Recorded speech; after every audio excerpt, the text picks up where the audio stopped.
Hey everybody, welcome back to the channel and thank you so much for watching. Today's adventure is a recap of the Lembert Dome Dog Lake hike out of Tuolumne Meadows that I did with my parents over the summer. Please enjoy, let me know what you think in the comment section, and if you want to see more California adventures, please subscribe to the channel.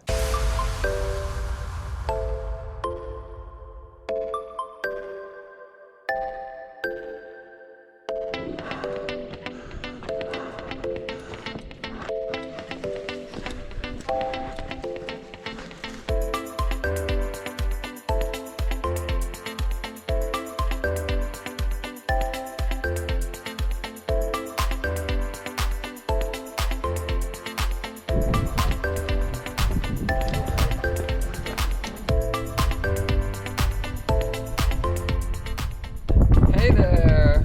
We are on the top of Lembert Dome in Yosemite, and it is a spectacular, spectacular day.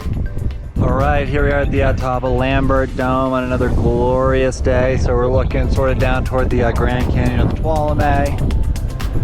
Over there in the foreground is Tuolumne Meadows, and then in the back right you have some famous domes. You can see Marmot Dome, Fairview Dome, and I believe Medlicott Dome, followed by Cathedral Peak, and then we have the rest of the Cathedral Range.